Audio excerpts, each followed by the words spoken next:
If you can communicate in those means, speaking, writing, and if you can think, you are so powerful that nothing can stop you.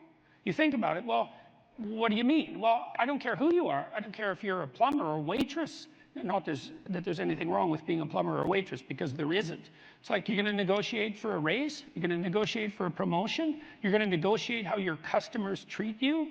You're going to negotiate how you advertise yourself, for example, with regards to picking up customers. That's all articulated linguistic ability, the ability to express yourself. If you're good at that, you win, period. And so, right, look, there's a reason, like the children of rich people took liberal arts degrees. Why? Because the rich knew that that was the best possible training for leadership positions. And it wasn't because it was a romp through the park for 4 years and then daddy's inheritance. It was because if you learned how to communicate, you were unstoppable. You can accomplish what you want to accomplish if you're being wise about it by being eminently reasonable. That's the thing, is you can have reason on your side, and I mean reason in the best possible sense. It's like you don't have to be temperamental and impulsive in this sort of situation. You can try to put yourself together, which I would highly recommend, and then you can lay yourself open to the attacks. Now that means you should be able to defend yourself. You should have the articulated structures at hand. You should orient yourself properly, politically and philosophically, and even physically for that matter, so that you're a force to contend with. But once you have that down, then you play it with the lightest possible hand. And that way also you have the highest probability of let's say, of changing the minds of people who are possessed by an ideology so that they can rejoin the productive political dialogue. And that's what you want. You don't want to defeat them. First of all, good luck with that. It's like, well, you've got to live with them. You can't defeat people that you live with, because there they are the next day. And if you defeat them, well, then they're defeated. Maybe that's not for the best. And second, it's not like they're happy about the fact that they're defeated. It's not like they're not going to be waiting around to find out when they can defeat you next. It's like if you're married to someone, think, well, I won that argument. It's like, no, you didn't. No, you didn't, because there that person is, waking up next to you the next day. And so if you won, you know, and they're defeated and humiliated because of it, then the probability that they're going to react properly to you, if they have any sense at all, is very low. And so what you want is you want to negotiate your way to a sustainable peace. And that's what you want to do in the political realm too, because, well, in this country, you know, there's a certain amount of polarization. I don't think it's anywhere near as bad as the media is making it out to be, as they go through their death spirals and generate clickbait like mad. Because, you know, in the US, you guys have been voting 50% Republican and 50% Democrat for what, about 20 years, right down the middle. It hasn't changed that much. But these people who are on the opposite side of the political spectrum from you, they're the people who live across the street. They're the people who live down the street. They're family members, for that matter. And you're going to have to live with them. It's like you don't want to defeat them. You want to bring them back into the reasonable political dialogue. And you do that by having a certain amount, first of all, by getting your act together so that you're a credible and admirable person, but then by having some forbearance and negotiating towards peace.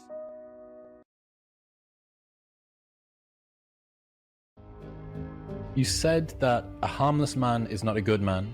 A good man is a very dangerous man who has that under voluntary control. How should people become more dangerous? Oh, becoming more articulate is definitely, I would say, that's the primary array of weapons. So, I mean, physical prowess is something, and it's not nothing, that physical confidence that comes along with that as well. But the same thing replicated at the level of the ability to communicate and to think, that's way broader field of battle and opportunity. So this is one thing that isn't taught well, especially to boys. It's more important to teach it to boys, I would say, because they're more skeptical of the educational enterprise in general, generally speaking, partly because they're less obedient, partly because they're less agreeable. That's particularly true for disagreeable boys. And agreeable boys get higher grades independent of their IQ and their academic achievement, because they're easier to deal with. So what do you tell disagreeable boys? there's nothing that makes you more formidable than verbal competence, than being able to articulate, be able to think, to marshal your arguments, right? It's a battlefield metaphor. Get everything in order, get all your information straight, to marshal your forces. And so, I mean, that's part of the reason that rap artists are so popular, especially among disaffected young men, black and white alike, because they're unbelievably articulate. They have this incredible verbal prowess. It's unbelievably attractive. And it's associated with genuine artistic and redemptive activity, often focusing on something that's approximately the voice of the underclass, let's say, but a powerful voice, right? And it's interesting to see how many young white guys identify with that. Was it Aldous Huxley that wrote Doors of Perception? Yeah. Yeah, so this is kind of an equivalent of that, right? That you have a experience which many people struggle to articulate. You take the best of us, the one that has the most precise, most articulate, erudite language. You drop them in and you say, okay, show us what you've learned. This is the equivalent, but for just a different community, a different sort of life, that maybe you don't have the ability to describe what it feels like to live on a council estate in Manchester or in, one of the neighborhoods of Brooklyn or whatever it might be. And then this person can, and it feels like it's your voice. Yeah, well, you still, if you're a young man, you still feel alienated from your place as rightful heir of the proper kingdom. I mean, that's an existential truism for everyone, particularly for every young man. Because he is an outsider in many ways. He's young and juvenile and not very highly valued, and then is in some sense hurt by the inadequacies of the current king, the current culture, and is easily turned against it because of that. And that's the machinations of the evil uncle. That's the King Arthur story. That's the story of Horus and Osiris. It's an ancient story. It's the story of Sauron, and it's there all the time. And you see in rap music, in hip hop, all of that alienation being given an articulated voice in an artistic sense. And that's a good example of the power of verbal facility. And that's the route to, let's say, marketing education to young men. It's like, you want to take your rightful place in the kingdom? It's like, get your tongue straight, man. Get it under control in the highest possible sense. We went to a comedy club, Tammy and I, in New York, the Comedy Cellar. It's a great comedy club. And the last comic was an English guy. And he was not particularly physically prepossessing, and he made a lot of jokes about that, and it was quite funny. And then he divided the audience into 5 sections, and he asked each section to toss up a topic, just to yell out a topic. And they were like random topics, like the Kennedy assassination and electric lighting before 1890. Those were 2 of the topics, and the other 3 were just as diverse. And then he put on some beats, and he did about an 8-minute rap. Every verse rhymed, and he tied the whole thing together at the end and ended at the end of the music, all spontaneously. It was unbelievable. And that's logos, man. That's the redemptive power of the logos right there. The magic word, the sacred word, just manifesting itself on stage. There's something very impressive. Something about that does feel dangerous as well. Not in a, I need to be concerned and this should be contaminated and walled off, but in a way that you think, that person has so much competence that it's flowing out of them, and you almost feel competent by being around them. But you certainly feel competent by appreciating it. Yeah. Right? Because it speaks to the part of you that is capable of appreciating such things. You think, wow, that's really something. That's an amazing display. That's an amazing thing to see. Amazing, right? A very interesting word, amazing. And you're trapped by the charisma of that. And that charisma, that's not nothing. That's a signal of something redemptive occurring. That accounts for virtually all of the attraction of hip hop and raps. The articulated voice of the struggling but worthy underclass. I suppose that's a good way of putting it. But those who are alienated from their rightful place. And so that verbal prowess is one of the ways they struggle up towards the light and that's a good example of that, of having that danger under control, because it's a dark genre in many ways, right? There's a real undercurrent and air of violence that surrounds that and its culture, like the punk movement in the UK back in the late 70s. Same sort of thing, but that capacity to express that in a poetic manner, in a compelling manner. Johnny Rotten was great at that. He was so intense. He has a song called Rise, which I used to show my clients all the time when I was starting assertiveness training with them. I'd put on Johnny Rotten's Rise, and the line in there is anger is an energy, and he's got these unbelievably intense eyes. And Anger is an energy. you bet. And John Lydon, man, he could channel that like almost no one I've ever seen. He'd get that anger built up inside him, and then it was completely under control, and he expressed it in his music, and he's absolutely captivating, unbelievably charismatic. And I really liked his music, that raw anger in the music. But it was in the bloody music, wasn't it? It wasn't some random riot, you know? He transmuted that into something, you know, you can argue about the poetic merits of punk rock, although I don't think you should. I mean, I Did It My Way, Sid Vicious's version of I Did It My Way. My God, that's a work of genius, that. It's so brilliantly satirical.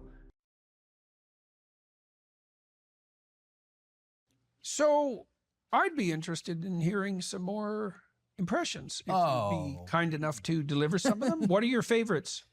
Let me conjure up the gods here. That is what I'm trying to do, when I'm doing that. It's like, let's get those words out of the chaos. It is helpful when I saw you looking up, because everybody has this shame when they're thinking, you know, and you look down. So that's a habit I pulled from you. You're not even in my impressions, but it just conveys confidence. When you're thinking to go, you know, you're going to put your head up and make yourself vulnerable, opposed to, well, where, you know, what is she like in bed? I hadn't really thought about it as a more open posture, but that's right. It is a more open posture. Well, and you're also, you know, turning your eyes heavenward symbolically, and you embody your meanings. That's the deepest sense of meaning, is what's embodied, right? What you're actually acting out. And it is a form of searching for the words, to find them, not to calculate them, but to find them. That's how Moses crossed the Red Sea, you know, by looking for a firm foundation in the chaos. We all know that. Yeah. Well, that's a good thing to know, you know, because you'll find some chaos, and you need to know how to get through it. And you look for a firm foundation, and you can feel your words, and they can be solid, and then you're okay, or as okay as you can be. And so, you know, okay, so... Or as Donald Trump says, Rosie O'Donnell, what a fat pig, right? What a fat pig. Did you see his video about him talking about Ozempic? No. Oh my God. No. Oh, this will cure any depression. I would say get rid of the Xanax and go watch. It just surfaced. I was in bed sick the other day, and I just cried laughing. He's talking about a friend of his who's on Ozempic. And he's like, you know, I have this friend, he's a billionaire, right? And he takes the fat shot drug, right? The fat shot drug. And he's in London. He says, it costs $12. I'm here getting the fat drug, the fat shot, and it costs $1,300 in the US. And he's calling Ozempic the fat shot. And I just thought, that's the funniest thing I've ever heard in my life. He's very underestimated as a comedian. He's starting to get the credit, I think. I think he is. He's very funny in a Bill Burr sort of way. Bill Burr was particularly funny. Right. When he was a little funnier, right? Now he's talking about Black Lives Matter, right? You know, these white guys, these Jordan Petersons, right? These pseudo-intellects, right? On a Monday doing the podcast. Now he's brutal, right? He's always getting gum off his fingers, right? What is he doing? What is he, tickling a child? No, it's brutal. It's brutal. No, I used to love Bill. Yeah. That was one of the first I did. Yeah. Bill Burr. That was good. Oh, you know that. I did a Bill Burr master class. I did the whole prosthetic bald thing, and it was him teaching young comedians how to do comedy, and he just would lose his cool, you know, and just grab the microphone from him. So I booked a studio like this. You know, that was one of the blessings of, I guess, not getting an agent and all that stuff, was I had to just make my own stuff. Yeah, you had more freedom. Yeah, so that was one of the first, was the Bill Burr teaching kids. Show me some more. Oh God. What else do I do? All right, this is Owen Wilson. You know Owen Wilson? Owen Wilson, if he was a dog. Okay.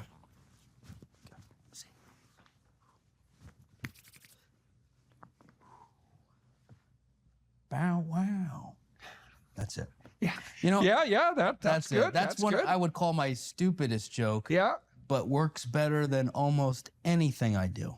And I think it works because, well, it's certainly not too long. It's very they say brevity is the soul of wit, right? But you had the mannerisms and you got the voice dead on. Sure.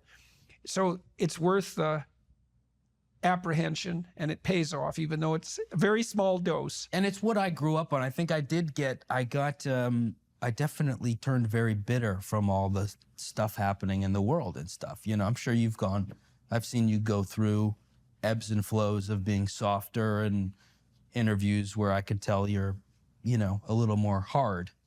But I do want to get back to that silly, you know, just silly physical comedy, you know, stuff everybody can laugh at. Yeah. I had to go in really hard on all the stuff, the wokeism and all that stuff. And that'll be a gift that is laid out forever. It's nice to be able to do things with a sense of play. Yeah. That's the optimal state, if you can manage that. That's also, Even with serious things. That's hard. it's a good test of when I do have the courage to approach a person of the opposite sex to ask them for coffee before getting dragged away by security. I am testing for playfulness. Yeah. You know, I'll always do something a little playful, a little silly, and Yeah. see if they recoil or if they play along a bit. Right. Yesterday I went and I just, Right. Well, that's why little boys and little girls play together, you know, so that they can learn how to play together. and I'm stuck in this little boy body here. So let's see some more impressions if you're some inclined. more. Yeah. Well, what else do? I do the what you remember when Mitch McConnell he froze up Yeah. when he was talking. Yeah. So I do a joke about our politicians are so old, no one even notices when they have strokes, because he really froze for a while. He was doing and the filibuster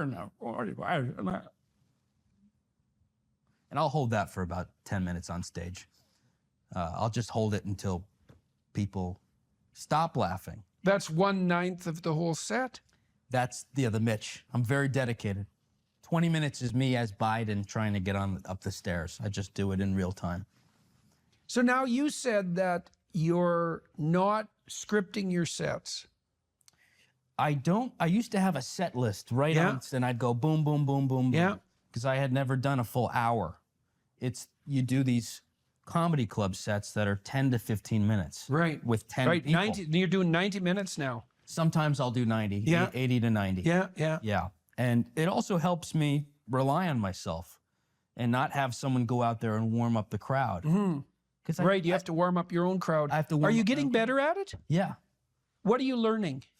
Well, you go out and you might just feel what the energy is. Yeah. And sometimes they're rustling around, and the other night I just got a vacuum from backstage, and I just vacuumed the crowd for 5 minutes. Oh, yeah. Until they settled down. Till they focused. And You know, one of the things I tell speakers is not to start speaking until everyone is silent, right? Because if you start speaking before they're silent, you've given them permission to rustle around and talk. Right. So you wait. And if you wait, everyone will go silent, partly because they're wondering what the hell's going on, Yeah. right? Because they're expecting you to start. So you just wait.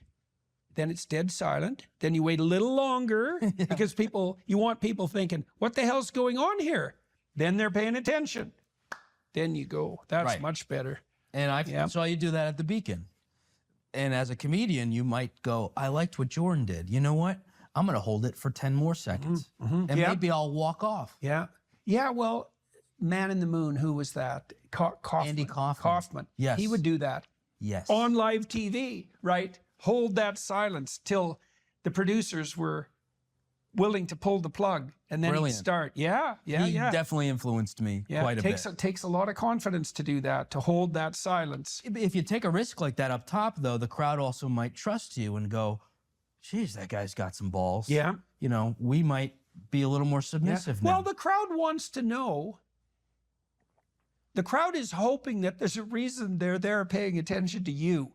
And if you don't think that there's a reason, if you're not in screwed. control, and I don't mean command, I mean if you're not orchestrating the event, well, what the hell good are you? Right? I mean, you're the one that's point of focus, and so it's up to you to indicate some confidence You have to. and some invitation.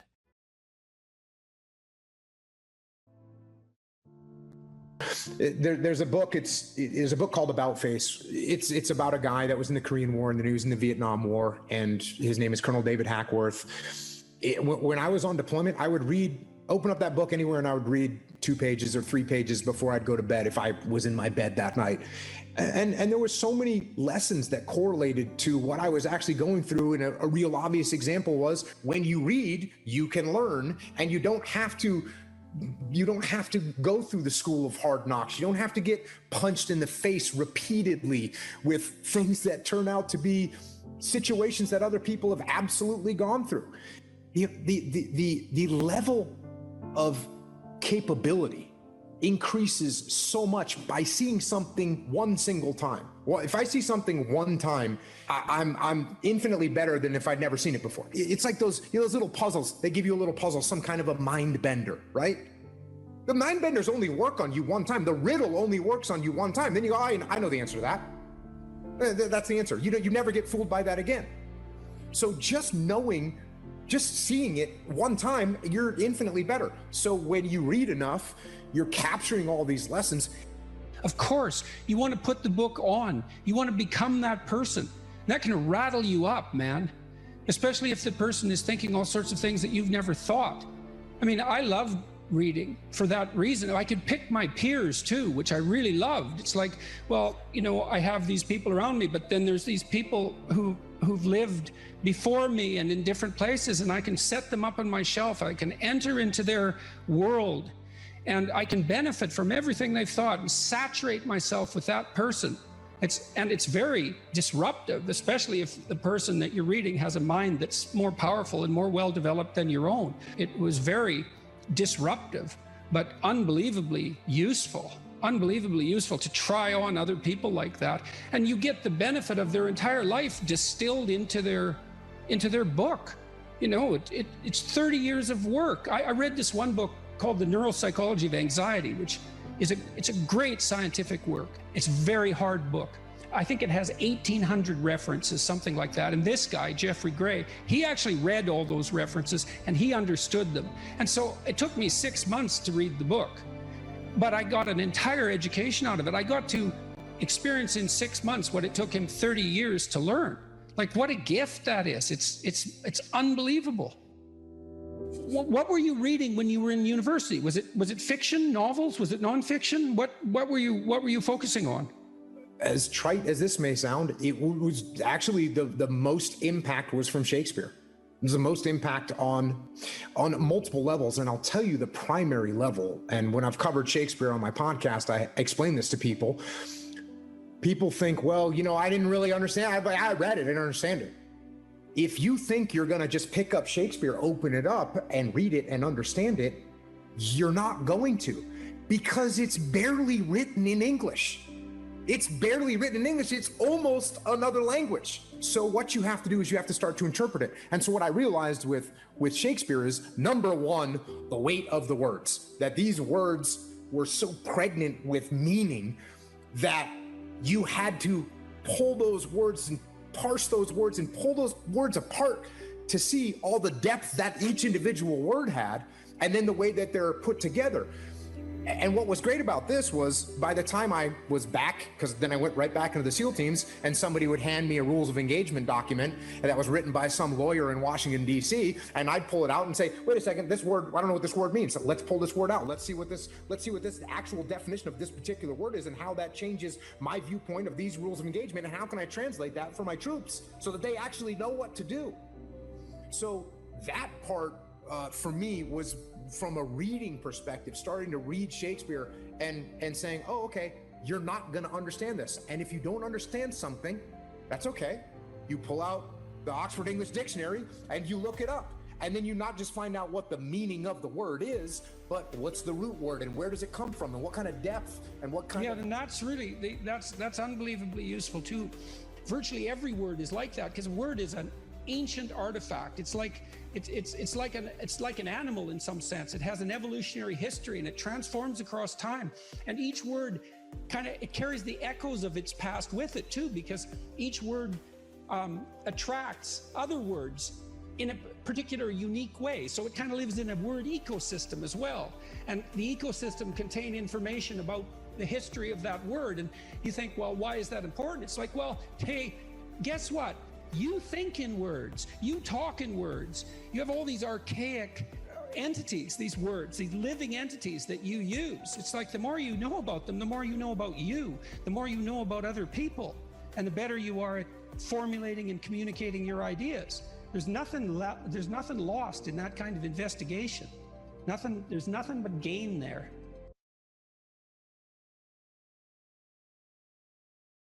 Right? They're all like, why should I stand up, be a martyr, get fired? This guy at Google got fired. Yeah. How do you convince people that there's a point to standing up when it appears to be futile? Well, the first thing I think is you convince them that it's not futile. It might be difficult, but it's not futile. If you get your words right, you have something to say, there'll be an impact of those words. It might not be the impact that you would choose. But the other thing you got to tell people is, pick your poison. You may be in a situation where you don't have a cakewalk to the Garden of Paradise. You got tyranny or famine. Those are your choices. But you get to pick which one you have. And I would say if you're being oppressed, and I mean in your soul, by what you're required to swallow at work, well, you think you're not paying a price for that? You got no self-respect, and rightly so. But worse than that, you're an agent of your own destruction. You're destroying your own ideal, and you're letting people who are weak and corrupt win. And if you stood up and stood up properly, but you have to put yourself in order to do this, at least to some degree, right? You can't do it casually. You have to do it from some position of preparedness and strength. Then what makes you think you couldn't scare them back into the corners? And that would be a good thing. And, you know, the alternative personally is bad because there's a psychological degeneration that goes along with it. I've seen this with many of the people that I've worked with who have been tyrannized in the workplace to the absolute detriment of their psychological and physical health, right? To the point of collapse, confronting these crazy things when they were sensible people. That's a terrible price to pay, man. Like it's a bad price. And then if the foolishness isn't dealt with at the local level, when it's still relatively trivial, then it will multiply until it's dealt with at the social level. And we're seeing signs of that already. Antifa is a good sign of that. You know, and problems that aren't solved multiply, and soon people fight. And you know, better to argue than to fight, unless you want to fight. And some people want to fight, and I can understand why, but I wouldn't recommend it because that doesn't lead good places. It really doesn't lead good places. So I'd say you have a duty. Maybe that's why you stand up. It's because you have a goddamn duty to stand up and just say what you have to say. You don't even have to be trying to make a point exactly or trying to get something done. It's like, this is how it looks to me. That's what that guy at Google did. He wrote this memo and he said, I talked to him today. He said, well, he went to a diversity training seminar and he thought, no, I don't agree with that. And so then they asked for feedback. So we wrote this document a month ago. This was written a month ago. Got no real response to it. Well, it bounced around inside Google until a lot of people, you know, got interested in it, and then it escaped into the outside world.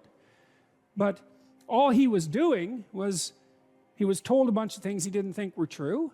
He wrote down a bunch of things he thought were probably true. He launched that out and said, well, I think these things are probably true. It's like, well, probably they're true. Well, so he paid a price for it, but maybe we'll see what sort of price he paid for it. Man, he's going to be a lot tougher in 2 years than he was 2 years ago. You know, like I reviewed this guy's document. I did that yesterday.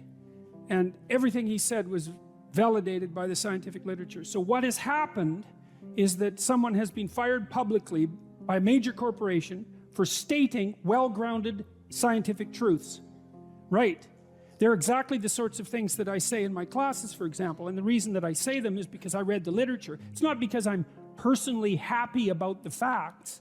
I think IQ research particularly is so dismal that you can't possibly read it without being seriously disheartened. If I could reconstruct the world so that IQ the IQ research wasn't true, well, it'd sure be tempting, you know?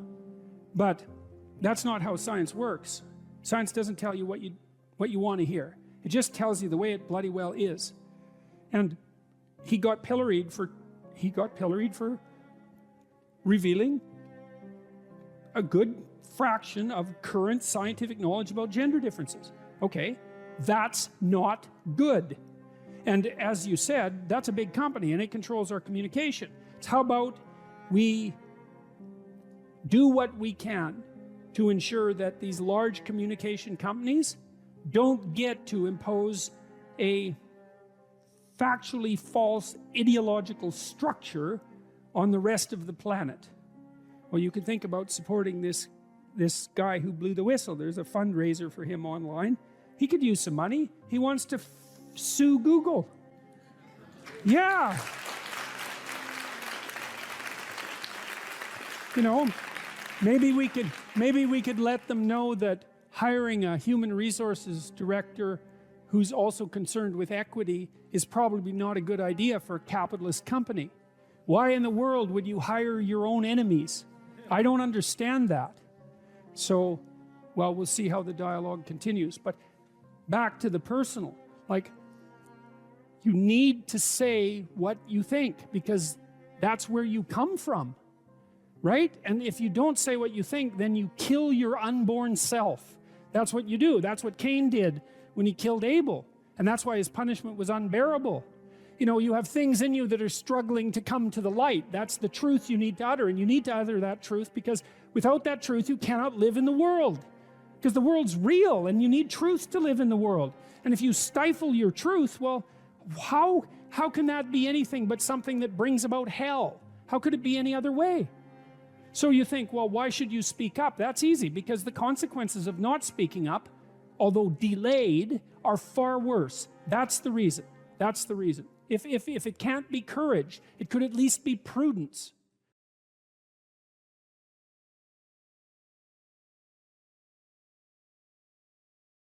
Once you orient yourself, then you have an obligation, I would say, an obligation to the development of your soul to speak the truth.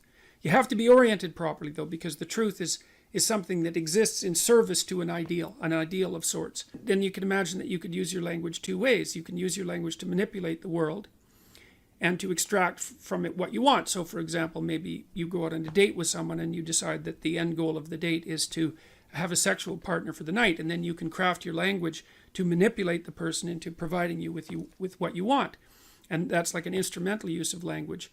But the problem with that, there's many problems with that, but one of them is that what if your idea about what you should want is wrong? Like maybe that's not the way to treat someone that you're on a date with, out on a date with. Maybe you're minimizing and reducing the interactions between you from what could be a healthy and elevated state of interaction and discourse to something that basically the pursuit of impulsive pleasure, and maybe that's not good for you next week and the week after and a month down the road. Maybe orienting yourself towards impulsive pleasure is a very bad idea. Remember what happens in Pinocchio.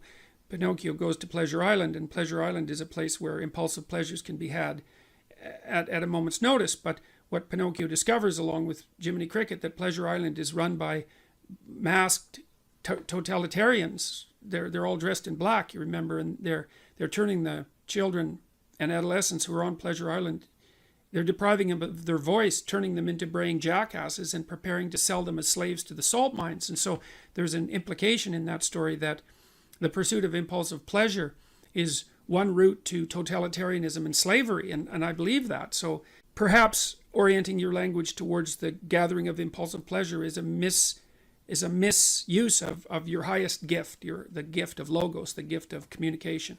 The alternative is to orient yourself towards the highest good, as we already described, and then speak the truth.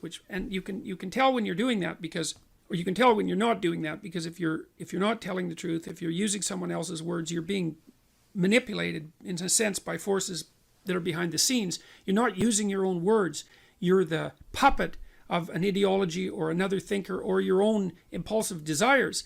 And you can tell when you're speaking like that because it makes you feel weak. It makes you feel weak and ashamed. And you can localize that feeling physiologically. If you listen to yourself talk, you can tell when when you're speaking properly, you will experience a feeling of integration and strength. And when you're speaking in a deceitful or manipulative manner, you'll feel that you're starting to come apart at the seams. And what you need to do is practice only saying things that make you feel stronger. And that'll mean, to begin with, that you'll notice that almost everything you say is a lie. It's either a lie or someone else's words. It's very hard to find your own words, but you don't actually exist until you have your own words. So, okay, so then you try to teach yourself how to speak your own truth, and you listen to other people while you're doing that, because they can help you shape and correct your words. They'll react to them badly if you formulate your ideas badly, and if you listen and pay attention, then you can learn to formulate your words more and more clearly and accurately, and that makes you more and more powerful. It gives you more and more authority, which is the beneficial form of power. Okay, so you do that, and then you have to make a decision of faith, and that's basically, well, that you can either use your language to manipulate the world and make it do what you want, or you can use your language to try to articulate the truth as carefully as you possibly can, and then you can see what happens. You have to let go of your desire for the consequences that you want. You have to assume that if you speak the truth, the results are the best that is possible under the circumstances. And so it's an exciting way of living in some sense. It's like continually walking off a cliff, because you don't know what's going to happen next if all you do is say what you think. And maybe you're at work and you say what you think and you get fired, and you think, oh my God, that's a terrible catastrophe. But maybe it's not, because maybe if you're working somewhere and you have to lie to maintain your job, maybe you shouldn't be there. Maybe it's deadening your soul and damaging you in some permanent manner and making you corrupt. And so you have to orient yourself. You have to speak the truth as carefully as you can. You have to listen to others so that you correct your speech. And then you have to allow the consequences that ensue to unfold as they will. That's the ultimate act of faith, I would say. And that's what you do if you belong to Truth University. All right, so more practically speaking, then you should educate yourself. And it's not that easy to do now, because you have to find people who can actually tell you mostly what to read, and maybe also how to write, because writing is a way of formulating your thoughts ever more precisely. That's why you go to university, to learn how to write. If you know how to write, you can think. If you can think and speak and communicate in writing, you're unbelievably powerful in the authority manner, because arguments move the world forward. And if your arguments are tight and well constructed and lucid and well edited and carefully thought through, and you have 5 rationales for everything that you're doing, which is what happens if you learn to write properly, then you're like a force of nature, man. No one can take you down. And that's one of the things that people aren't taught about why you go get educated, especially in the humanities. Humanities education, if it's real, organizes your psyche, grounds you, puts you on a rock, and makes you a force to contend with. But you have to read the right people. And those are the great, they're the great people of the past. In my list, they're the great men of the past, and that's just how it is. And so here's who I would recommend. I put reading lists up at jordanbpeterson.com. There's 2 of them. And the people that I recommend primarily they're books written by the following list of people: Fyodor Dostoevsky, Leo Tolstoy, who I think perhaps the greatest novelist the world has ever seen, Alexander Solzhenitsyn, another great Russian novelist. I don't know what it is about the Russians, but man, they produce writers that are incomparable. Alexander Solzhenitsyn wrote a book called The Gulag Archipelago, where he analyzed the Soviet prison camp system that arose after the Leninist revolution in the second decade of the 20th century, and details absolutely precisely how the tenets of Marxism, the Marxist tenets that are supposed to free everyone and change the world, produced legislation that was absolutely murderous in its consequences. And Solzhenitsyn painstakingly traces the logical pathway from the original Marxist principles to the legislation, to the genocides. Because you'll hear people who are basically Marxists say things like, well, true Marxism never existed. And Solzhenitsyn took that argument apart in the mid-70s, and the Gulag Archipelago was an intellectual bomb. It demolished any credibility that Marxism had to intellectual respectability. You have to read the book.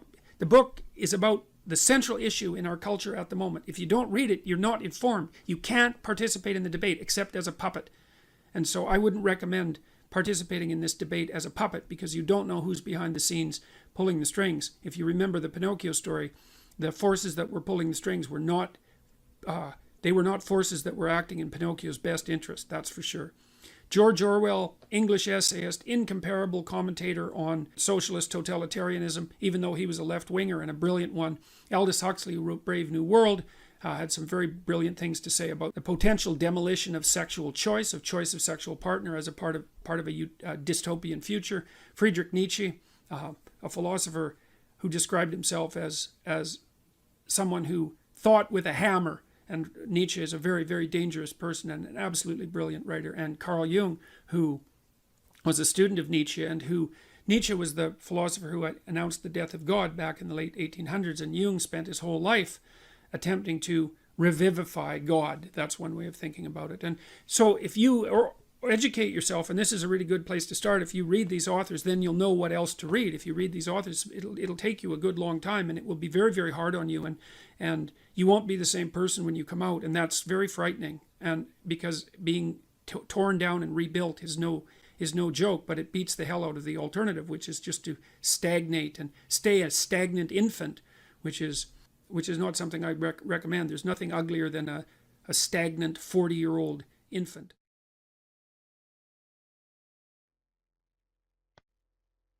If you could give one advice to us, how we could be able to actually put our opinion out there and to actually make people listen and not to cause some mindless conflict with just yelling, what advice would you give us?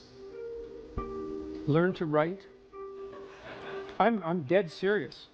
Like, I'm dead serious about that. Because writing is formalized thinking. And so the way you write is, first of all, you need a problem. Because why write if you don't have a problem? So this is good advice if you're just writing an essay, by the way, from your classes. It's like, pick a bloody problem that you want to write about, because otherwise it's false right from the start. It's up to you to engage with the material until you find something that grips you, that you desire to investigate. Okay, so you need a problem. Well, the next thing you need to do is, well, you need to have something to say about the problem. So, reading is really good for that. Read as much as you can. Get your hands on that addresses the problem. Okay, so now you know a bunch of things, or at least provisionally know them. You at least have access to them.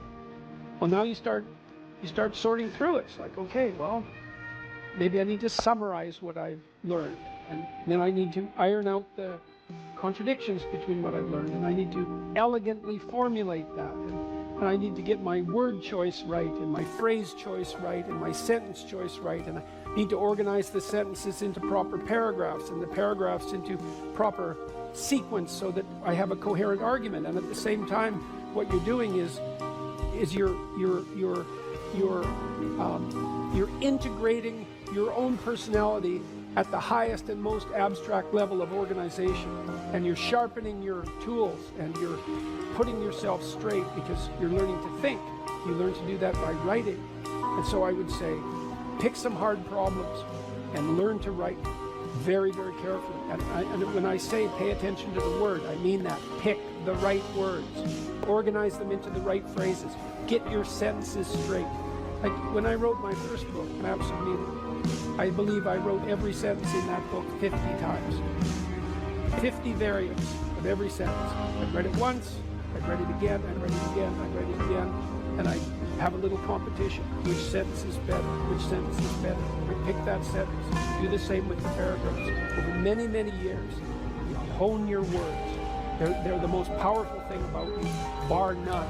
If you are an effective writer and speaker and communicator, you have all the authority and competence that there is. And so you're at university. Maybe you're taking a humanities degree. Well, what's the humanities degree for? To teach you how to think. You learn to think by writing. Now there's more to read, to speak, and all of that, but the best thing you can do is read and write every day. A couple of hours every day. Write about things you find important, and see if you can discover what you believe to be true. And that'll build you a foundation. And it's unbelievably practical.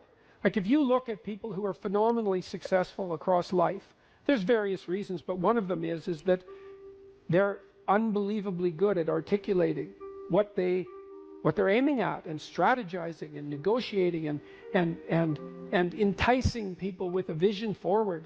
It's like, get your words together, man. That makes you unstoppable. And that's the core of the humanities, that idea. It's get your words together. Make yourself an articulate creature, and then you're deadly in the best possible way. So, and take that seriously. And I'll end with something too. You students, you might think in your more cynical moments that you have to offer your professors what they want and gerrymander the content of your language to suit their predilections, or what you consider to be their predilections. First of all, it's a very small minority of professors who are corrupt enough to punish you for producing a high-quality essay that they don't agree with. And though that's reprehensible, but it doesn't happen very often. But more importantly, it's the highest academic sin to do that, because what you're here to do is to learn to find your true voice. And every time you deviate from that for expedient reasons, you corrupt yourself. And not in a trivial way, because when you formulate your arguments, that becomes a permanent part of your character. You carry that with you. It becomes part of the structure through which you view the world, and it guides your actions. And so you hold your words pristine, and you work in a dedicated way to become as articulate and clear as you can possibly become. And there's nothing that's more practical and noble than that at the same time.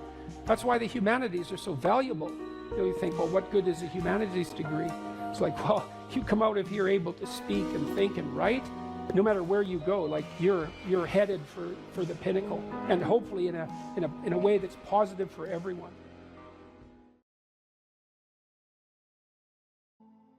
Any advice for students here? Yeah, read great books. Really, man. You've got this 4-year period that has been carved out of your lives by society. It's given you an identity, like a high-quality identity, and freedom at the same time. And you're not going to get that again in your life. You've got a respectable identity, university student, and complete freedom associated with that, or as near as you're ever going to get. And you've got these unbelievable libraries that are full of the writings of people who are intelligent and articulate beyond comprehension. And you know, and you can go there and you can learn all this. And you might think, well, why should you learn it? Well, you learn it to get a job, or you learn it to get good grades, or you learn it to get a degree, and that's all nonsense. It's nonsense. The reason that you come to university to be educated is because there is nothing more powerful than someone who is articulate and who can think and speak. It's power, and I mean power of the best sort. It's authority and influence and respectability and competence. And so you come to university to craft your highest skill, and your highest skill is to be found in articulated speech. And if you're a master at formulating your arguments, you win everything. And better than that, when you win everything, everyone around you wins too. Because to transform yourself into, let's consider your transformation to something approximating the logos. It means you shine a light on the whole world. Well, there's nothing more exciting to do than that. There's nothing better you can possibly do. And to think that you're coming to university to be, trained to have a job, it's like, great, that's a hell of a lot better than being unemployed and covered with Cheeto dust while you're snacking away in front of your video game in the basement. But it's not and I don't have anything against video games, by the way, but it's hardly a triumphant call to being in the world, and that's what university should be calling forth. It's like, God, you people, I know what Harvard students are like. I taught here for 5 years. You people are spectacular. You're spectacular. You're all capable of being world beaters.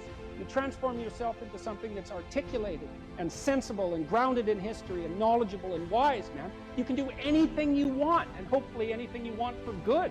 Because if you have any sense, everything you want to do would be for the good, because there's nothing more compelling or meaningful or useful in combating the tragedy of life than to struggle with all your soul on behalf of the good. And the universities have forgotten that. It's why everyone's bailing out of the humanities, and they should. The humanities are corrupt. And they're corrupt because they're not telling students this. It's so bloody obvious.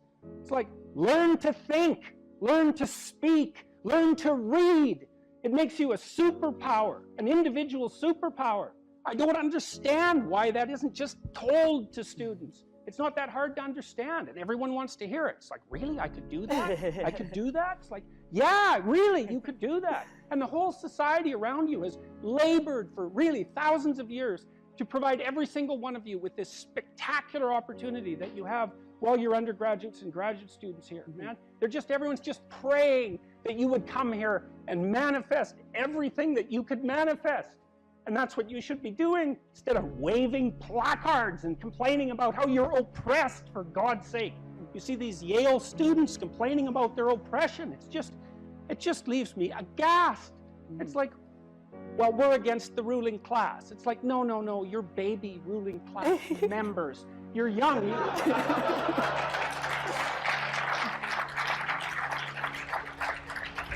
The only reason you're not rich is because you're young. You know, that's the best. Really, if you look at the 1% even, the dreaded 1%, you know, most of those people are old. Why? Well, when you progress through life, if you're reasonably successful, you trade in your promising youth for your wealthy old age, but you're still bloody old. Would you trade it?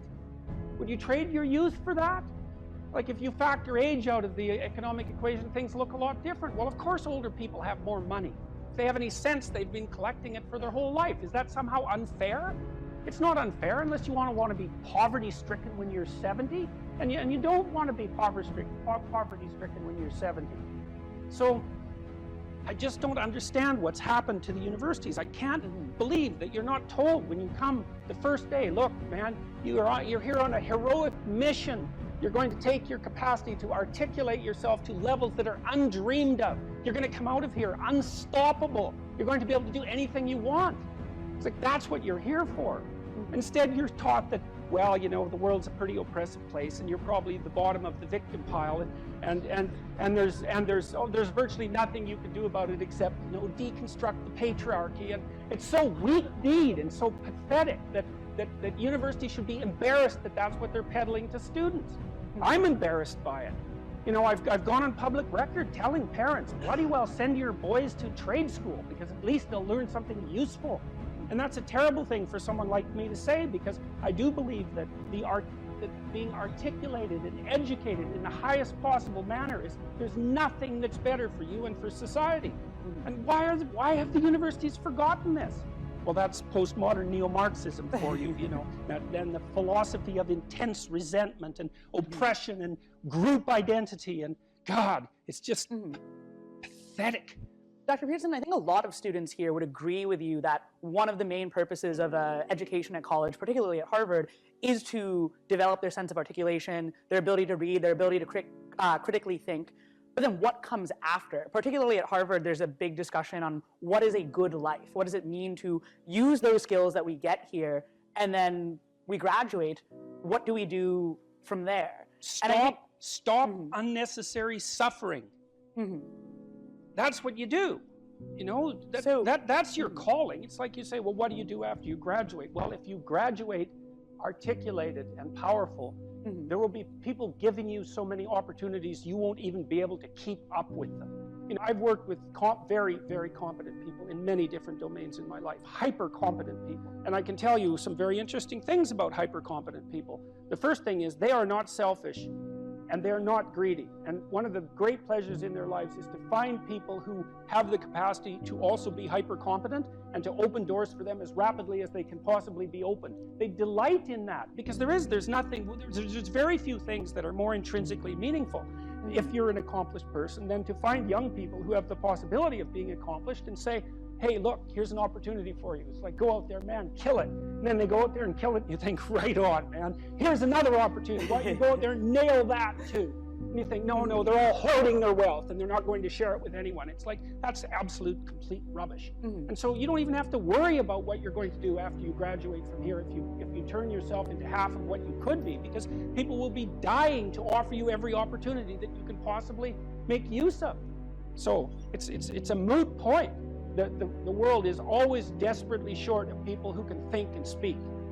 And you think, well, I won't be made use of. Well, first of all, you can't say that if you're at Harvard, for God's sake. I mean, people already figured out who you are. They've already figured it out. And they're offering you the world on a gold platter. Take it. It's yours. Take it. It's like, great, man. Put yourself together and deserve it. That would be great. And that's what everyone wants. It's what your parents want. It's also what you want. You know it. It's what you want. It's what women want from men. It's what men want from women. It's like for you to be who you could be. And the highest faculty of the human being is articulated speech. It's the divine faculty. And there is nothing more powerful than that. There's nothing that's even in the same league. And so if you don't have faith in that, then your priorities are misplaced. And I can't even understand why you wouldn't have faith in that being, say, Harvard students, because look where it's got you already. You know, you're already sitting on top of the world. So deserve it, make use of it, right? Go out there and fix things up. That's what you need to do. There's lots of things that need to be fixed up. And what you want to do is burden yourself with so much responsibility that you can barely stand. And then you'll get stronger trying to lift it up. And you won't be asking, what should I be doing with my life? Or what's the meaning of life? Or any of that. It'll be self-evident. It's self-evident. At minimum, you can say, there's more suffering in the world than there should be. And I could probably do something about that. And you can do something about that. So go do something about it. And then there'll be less suffering in the world. And then when you're 80, you can look back on your life and say, well, you know, there's less suffering in the world than there would have been had I not existed. And you don't have to even have a sense of ultimate destiny or even any sort of theistic belief to regard that as a positive good. Like, I think it goes beyond the mere pragmatic utility of addressing the world's ills, because I think we do live in a world that has a transcendent reality as well as the reality that we can detect. But even independently of that, it doesn't matter. It's like, I mean, this is part of the reason I like people like Bill Gates is a great example, man. That guy he's after 5 major diseases at the same time, right? He's trying to wipe out polio. He's trying to wipe out malaria. Yeah, exactly. He's trying to wipe out malaria. It's like, well, what should you do with your life? Well, you know, take a look at Bill Gates and see if you could do something like that. That would be good.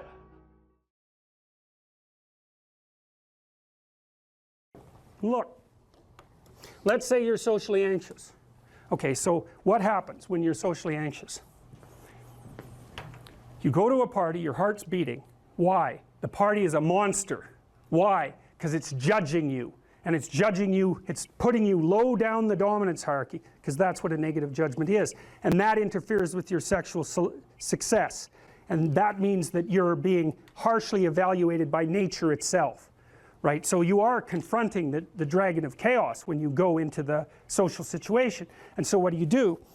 You're like this, right? You hunch over, and that's low dominance. I'm no threat. It's like, well, that's not going to get you very far. You know, but that's a logical thing to do in the face of a tyrant. So I'm no threat. You know, you look at the king and you're dead. I'm no threat. I'm hunched over. And then what's happening internally? What are people thinking about me? What are people thinking about me? Am I looking stupid? Am I looking foolish? Geez, I'm awkward. I hate being here. Man, I'm sweating too much. It's all internalized, right? It's all self-focused. The eye isn't working. What do you tell people? Don't stop thinking about yourself, because you can't. It's like, don't think of a white elephant. White elephant, white elephant, white elephant. You can't tell someone to stop thinking about something because they get caught in a loop. What you do with socially anxious people is you say, look at other people. Look at them, right? Why? Because if you look at them, you can tell what they're thinking. And then unless you're terribly socialized, and some people are. Some people have no social skills. And so the reason they can't go to a party is because they don't even know how to introduce themselves. Like, no one ever taught them how to behave. And so they're really good candidates for behavior therapy, because you walk them through the process of how you actually manifest the procedures that are associated with social acceptability. But most people aren't like that. They have the ability. So if they're really introverted and high in neuroticism, they can usually talk quite well to someone one-on-one. Why? Because they look at them. Well, if I look at you, it's another thing to do if you're ever speaking to a group of people. Never speak to the group of people. It doesn't exist. You talk to individuals, and then they reflect for you the entire group, because they're all entrained. So you look at one person, they broadcast to you what everyone's thinking, and you know how to talk to one person. So it's easy. So as soon as you focus on the person, not you, you push your attention outward. Use your eye. You push your attention outward, and you start watching. Well, then all your automatic mechanisms kick in, and you stop being awkward. Because if we're talking, and I'm looking here, I don't know what you're going to do next, and I'm going to put disjunctions into the, like they're like bad chords in the melody of our conversation, and the reason is I'm not paying attention. So that's why the I is the thing at the top of the pyramid. It's like the thing that enables you to win the set of all possible dominance hierarchies is the I. Pay attention. Pay attention. That's the critical issue. That's why the Egyptians worshipped Horus. That's why Horus was the thing that rescued Osiris from the depths. It's the capacity to pay attention. What do you pay attention to most? What your right hemisphere signals as anomalous. It attracts your attention. It's like, this isn't going quite right. I'm not looking at that. Wrong. That's what you look at. That's what you look at. What's not going right, because that's the terrible monster that might eat you, but it's also the place you get all the information. So that's why it's useful to have discussions with your enemies, because they will tell you things you do not know. And that's such a great thing, because if you don't know them, well, you're not very smart, are you? You know, there may be a time when you go somewhere that's the thing you need to know.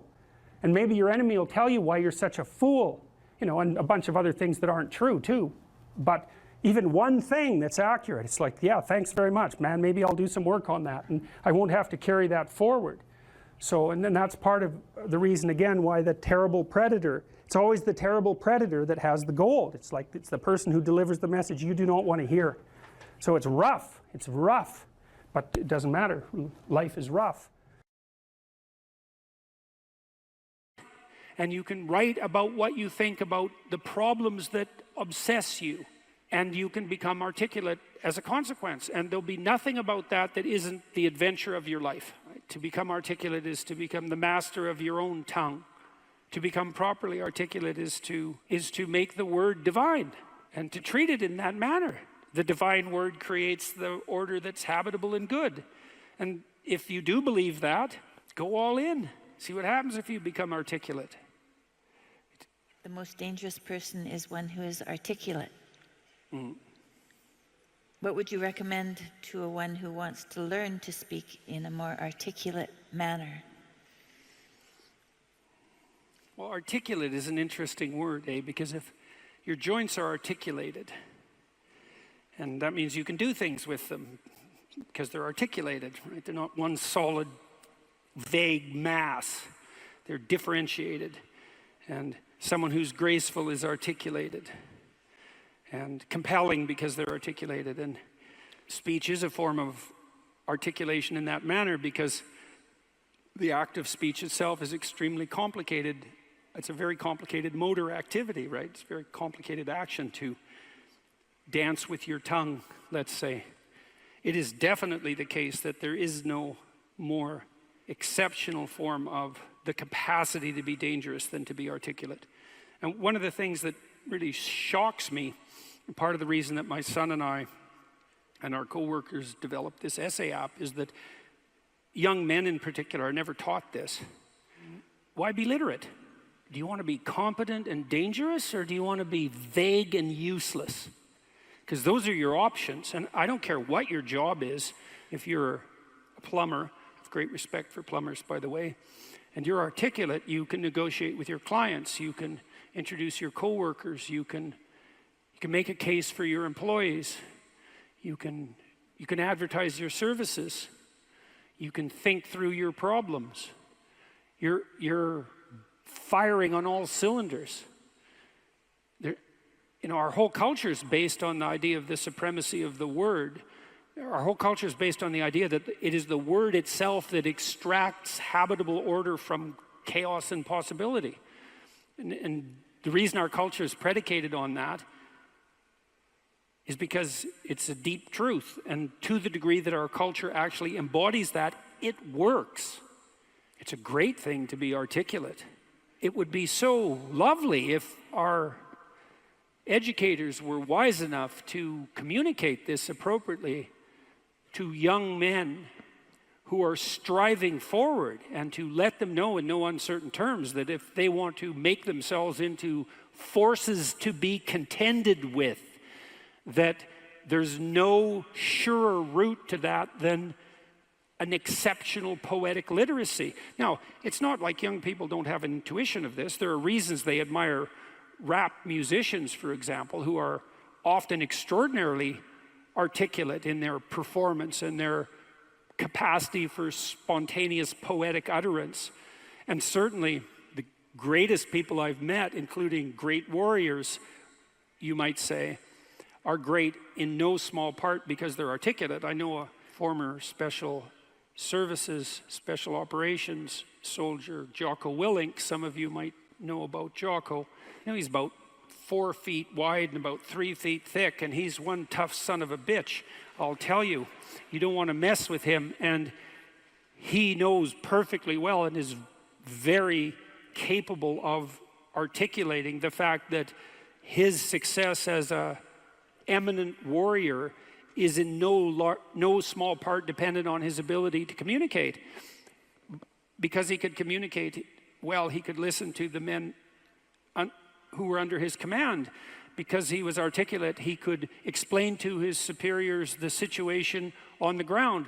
Because he was articulate, he could make a case that the men under his command who were deserving would be promoted. Because he could think in an articulate manner, he could plan strategically and not lose battles. And what's the alternative? You want to be inarticulate? You want to say and like and and pause and stumble and be unable to formulate a strategy, be unable to elucidate a vision, be unable to compel and convince other people, to entice them with your articulated vision of what might be. You want the opposite of that? Why would you want that? You would choose awkwardness over grace? It's preposterous. It's beyond foolish. And I cannot understand for the life of me why this case isn't made in a compelling manner, particularly to young men. And I know it's not being articulated to young men because they're dropping out of the educational realm in droves. And it's unbelievably sad. So, how do you become articulate? Well, by paying attention to what you say, you can think of this as an analogy. Imagine that you're trying to walk across a swamp, and the swamp is murky. But you know there's a path under the water, but it twists and moves. And if you stay on the path, you won't drown. The crocodiles in the swamp won't devour you. And as you walk forward, you can feel with your next step where the stone might be. And then you feel it's solid, then you take that step, and then you do the same thing with your foot again. You search and you find out what's solid and you step on it and you move forward in that manner. That's what you do with your words. It's the same thing. You feel and you feel, is this the right word? Is the fact that I'm uttering it putting me together and making me intact and stronger, or is it tearing me apart and making me dissolute and weak? And you can learn to do that. I learned this in part from reading Carl Rogers, who's a great clinician, and Rogers believed that the integration of language and action was a necessary precondition for operation as an effective clinician, that you had to align what you said with who you were, and that one of the things that your clients would be evaluating you for was that capability. And you might say that someone with that capability manifests themselves as genuine and trustworthy. And more than that, I would say also as compelling and interesting, although that can be gamed. You feel your way. I noticed 40 years ago when I started thinking these things through that much of what I said actually made me feel weak. I didn't know why exactly, but sometimes some of the things I said didn't have that effect. They weren't accompanied by a sense of shame, let's say. They weren't accompanied with a sense of vulnerability. They were solid. And at the beginning, that was probably only about 5% of what I said. The rest of it was instrumental. You know, it was language I was using to get my way in the manner that Tammy described when she introduced me tonight. There was an arrogance in my use of language that had to do with the desire to attain proximal victories, right? To appear smart, let's say, to win an argument, something like that. A very different idea than merely feeling my way along to see what word was appropriate for what moment. But you can learn to do that. And you can listen to yourself, and you can stop humming and hawing and using like and you know and fillers.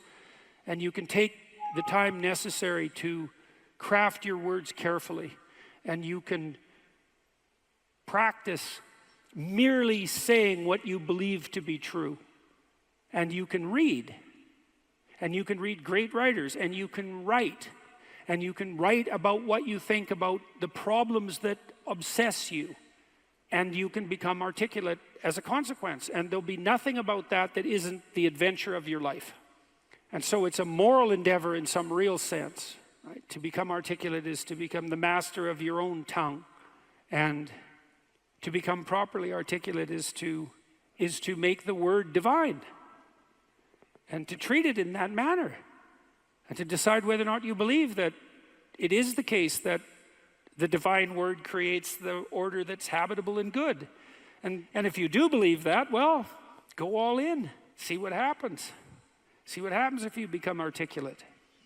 I'll give you one more small example. Tammy touched on this in the introduction too. She said she'd learned to pause. You can pause. It's a prayerful pause in some sense. When you're in a discussion with someone, you can ask yourself, they might present you with a question or a conundrum or a proposition, and instead of responding with what you know to be right, so to speak, you could just ask yourself, what do I actually think about that? But it has to be a real question. It has to be the kind of question that you'd pose to someone you didn't know.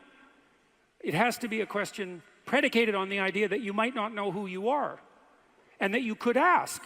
And so someone will present you with a question, you think, okay, what do I think about that? But you have to want to know the answer, and then the answer will make itself known, because that's how thought works, and then you can just communicate that answer. And if you do that, you'll be interesting right away. You'll be interesting to the person that you're talking to. And if they do that to you, they'll be interesting too. And then if you both do that, you'll have an interesting conversation. And if you have an interesting conversation, you'll both grow as a consequence. And that's actually the pathway to growth. And you just wait. You can wait. You can open yourself up to the possibility that what needs to be said will make itself manifest, if that's what you are striving for, if that's what you're asking for. And then you can merely communicate that. You have to abandon instrumentality to do that. So one of the reasons Joe Rogan is so successful, by the way, he just asks questions. He isn't trying to get something from his guests. He's not trying to become more famous. He doesn't need any more money. There's no instrumental utilization of language in his discourse. He's just a humble lunkhead, you know, in the most profound sense, who would like to know more than he knows, and who asks all the stupid questions he can think up. And it turns out that he's actually very, very smart and very well educated now, after talking to hundreds and hundreds of people and listening. And so the stupid questions he asks aren't stupid, and they're questions that are shared by virtually everyone who's listening. And he takes his listeners along on this process of exploratory endeavor, and it's the pathway to success. And the same thing can be true of your life. The pathway to success is much,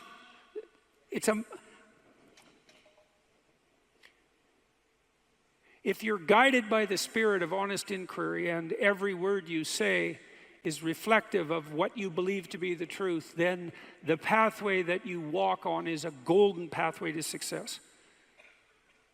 And I know that. I know that to be true.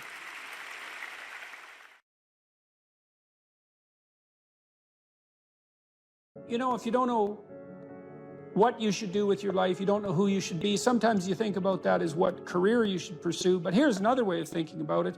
It's kind of a SEAL's ethos that Congressman Crenshaw detailed out. Here's some things you could be. Those are my words. These are his. You'll be someone who's never late. You will be someone who takes care of his men, gets to know them, and puts their needs before yours. You will be someone who does not quit in the face of adversity. You will be someone who takes charge and leads when no one else will. You will be detail-oriented, which you discuss a lot in later sections of the book, always vigilant, attentive. You will be aggressive in your actions, but never lose your cool. You will have a sense of humor, because sometimes that is all that can get you through the darkest hours. You will work hard and perform, even when no one is watching. You'll be creative and think outside the box, even if it gets you in trouble. You're a rebel, but not a mutineer. You are a jack of all trades and master of none. And then you follow that a little later with this paragraph, these paragraphs. Be aggressive enough to kill the enemy, but immediately calm enough not to scare the little old lady.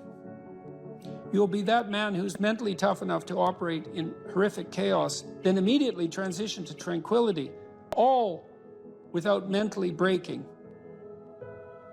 You will effectively transition from hyper-masculine aggressor to gentle caretaker. You'll be both a warrior and a gentleman.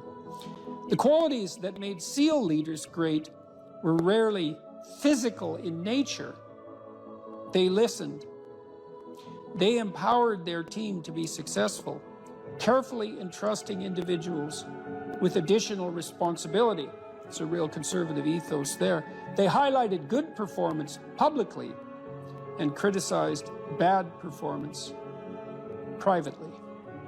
And so, well, you know, those are lists of virtues, and maybe they're not the only list of possible virtues, probably not. But if you're lost and you don't know where to start, practicing, you know, you also talk about this idea that this is an Aristotelian idea, you know, that we are our habits. We become what we practice. And imagine if you're lost and you're listening, you think, well, you find some things admirable. Well, you could practice those things, and you can practice them locally and minimally in your own relationships, and you can start to get good at them. And as you get good at them, well, you get better at them, right? And then you can broaden out the scope of your action into a wider purview. So you said here too, let's go for another quote here. Throughout your life, this is very practical advice too, and I think it's very wise from a therapeutic perspective. Throughout your life, you have people you look up to. Okay, so let's think about that. You look up. What does that mean? Why up?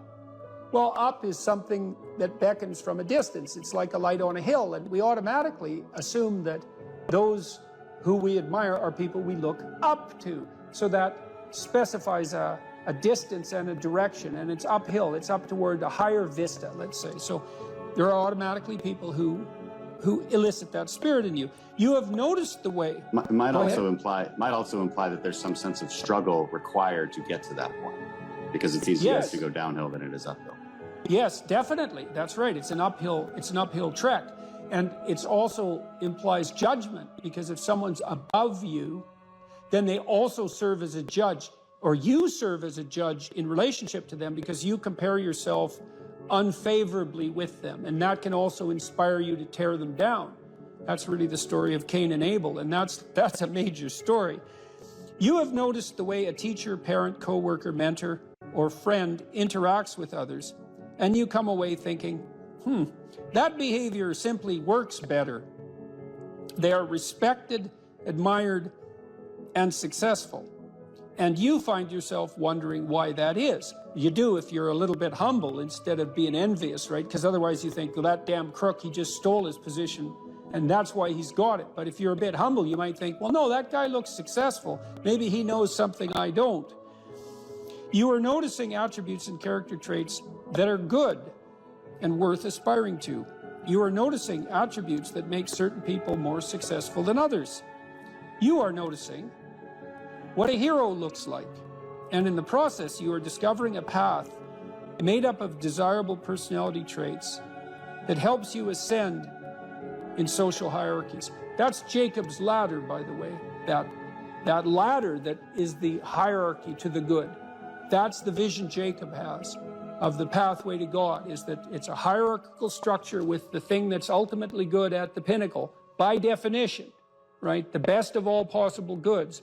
And then there are intermediary structures all the way up, and beings inhabiting those structures. And this isn't metaphysical. It's like if you find someone you admire, the reason you admire them is because they're higher up in that heavenly hierarchy, so to speak, than you are. And your whole nervous system tells you that.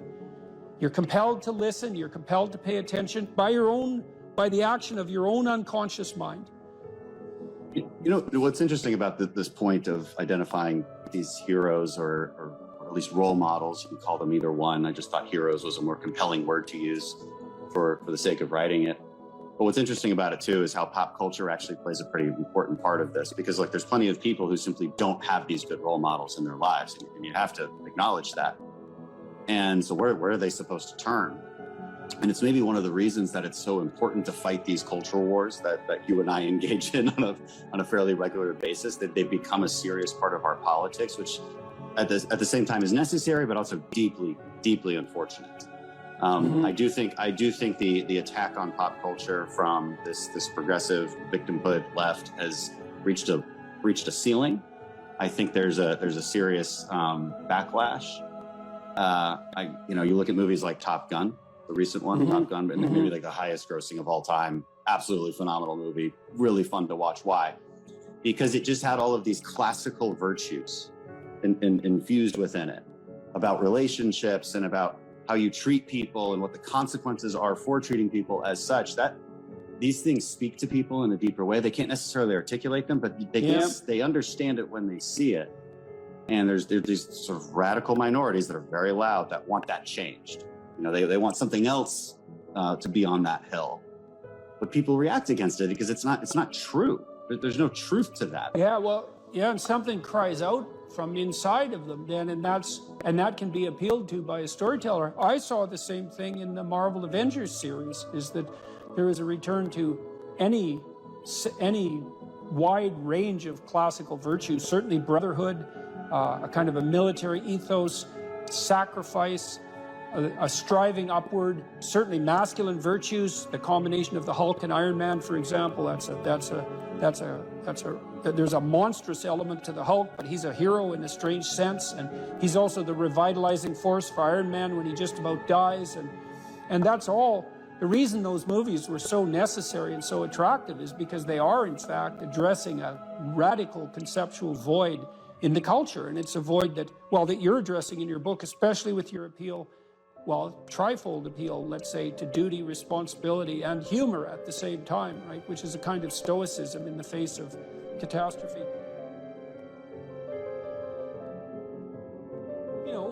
Because this is a big problem in life. Imagine you're aiming for something and then something happens to make it impossible, or you find out that it's the wrong thing because you were aiming in the wrong direction. Well, so then what do you have to rely on to set you right? It's not your aim, obviously, but it might be your capacity to take new aim, and that's bloody well dependent on your character. That's for sure. And so I don't think there is a more fundamental aim than what you should be, and there's no better way of characterizing what you should be than that you should fortify your character.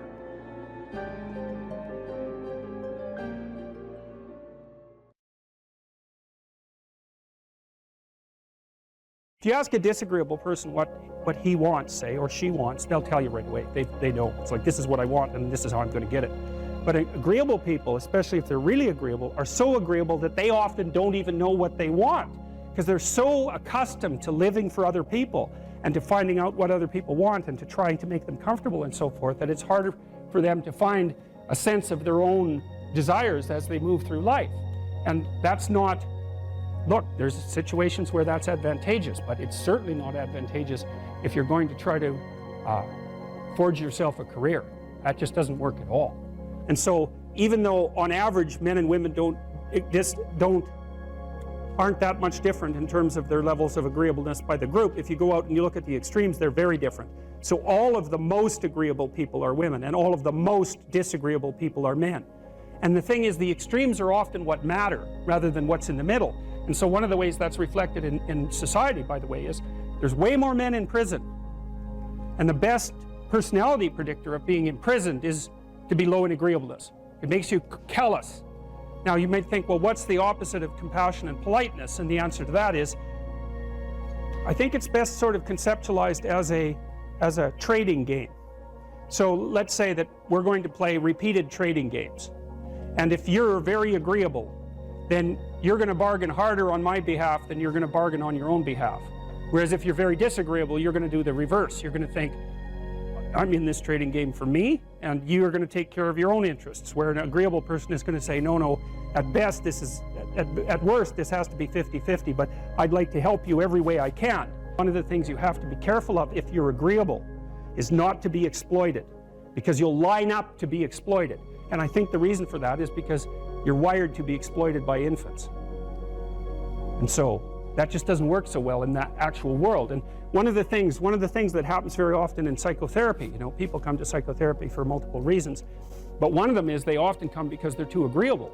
And so what they get is so-called assertiveness training, although it's not exactly assertiveness that's being trained. What it is the ability to learn how to negotiate on your own behalf. And one of the things I tell agreeable people, especially if they're conscientious, is say what you think. Tell the truth about what you think. There's going to be things you think that you think are nasty and harsh. And they probably are nasty and harsh, but they're also probably true. And you need to bring those up to the forefront and deliver the message. And it's not straightforward at all, because agreeable people do not like conflict. Not at all. They smooth the water. And you can see why that is in accordance with the hypothesis that I've been putting forward. You don't want conflict around infants. It's too damn dangerous. You don't want fights to break out. You don't want anything to disturb the relative peace. And if you're also more prone to being hurt physically and perhaps emotionally, you're also maybe loath to engage in the kind of high-intensity conflict that will solve problems in the short term, because it takes a lot of conflict to solve problems in the short term. And if that can spiral up to where it's dangerous, which it can if it gets uncontrolled, it might be safer in the short term to keep the waters smooth and to not delve into those situations where conflict emerges. The problem with that is it's not a very good medium to long-term strategy, right? Because lots of times there are things you have to talk about because they're not going to go away. And the advantage to having a well-socialized disagreeable person is that they really don't let much get in their way. So if you can get a kid who's disagreeable socialized, that person can be quite the creature, because they're very forward-moving in their nature and very difficult to stop. But if you don't get them successfully domesticated, tamed, roughly speaking, by the time they're 4, their peers reject them. And that's a big problem, because your job as a parent is to make your child socially desirable by the age of 4. Like you want to burn that into your brain, because people don't know that. That's your job. And here's why. It's easy if you think about it carefully. So you imagine you've got a 3-year-old child, so sort of halfway through that initial period of socialization, and you take that child out in public. Okay, what do you want for the child? Who cares about you? What do you want for the child? You want the child to be able to interact with other children and adults so that the children are welcoming and smile and want to play with him or her, and so the adults are happy to see the child and treat him or her properly. And if your child's a horrible little monster because you're afraid of disciplining them or you don't know how to do that properly, then what they're going to do is they're going to experience nothing but rejection from other children and false smiles from other parents and adults. And so then you're throwing the child out there into a world where every single face that they see is either hostile or lying. And that's not something that's going to be particularly conducive to the mental health or the well-being of your child. If your child can learn a couple simple rules of behavior, like don't interrupt adults when they're talking too much and pay attention and try not to hit the other kids over the head with the truck any more than is absolutely necessary, and share and play properly, then when they meet other kids, the kids are going to try out a few little play routines on them, and that's going to go well, and then they're going to go off and socialize each other for the rest of their lives. Because that's what happens, is that from 4 years old onwards, the primary socialization with children takes place among other children. And so if the kids don't get in on that early, they don't move into that developmental spiral upwards and they're left behind. And you can imagine how terrible that is, because a 4-year-old will not play with another 4-year-old who's 2. But a 5-year-old certainly will not play with a 5-year-old who's 2, right? Because the gap is just starting to get unbelievably large. And so the kids start out behind, and then the peers leave them behind, and then those kids are alienated and outside the peer group for the rest of their life. Well, those are the ones that grow up to be long-term antisocial, right? They're already aggressive. It doesn't dip down. Now, what happens to normal boys, roughly speaking? Imagine the aggressive 2-year-old types. They get socialized, so their level of aggression goes down, and then they hit puberty and testosterone kicks in, and bang, levels of aggression go back up. And so that's why males are criminals between the ages roughly of 16 and about 25. So, and it matches the creativity curve, by the way. It's so cool. If you look at the spike of creativity among men, 16 to 25, and it starts to go down, criminality matches that absolutely perfectly. So that's quite cool. So, and the testosterone levels raise the average level of aggression among men. It's more dominance than aggression, actually, and testosterone is by no means all bad.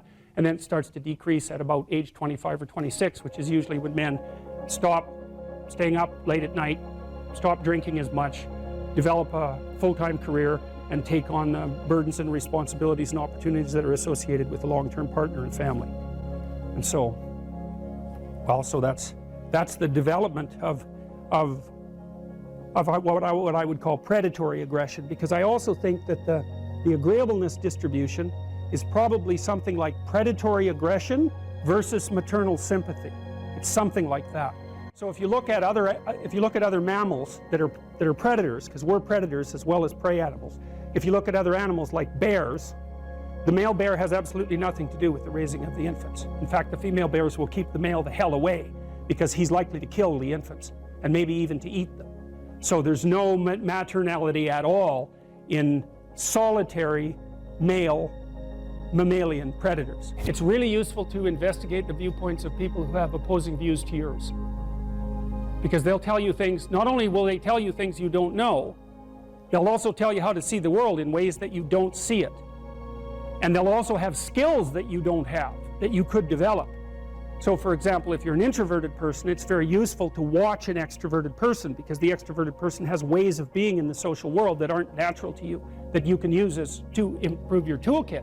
And if you're disagreeable, one of the best things to do with disagreeable people, especially if that's alienating them from other people, for example, because it can, you know, people treat you like you're a selfish, arrogant son of a, maybe that's because you are.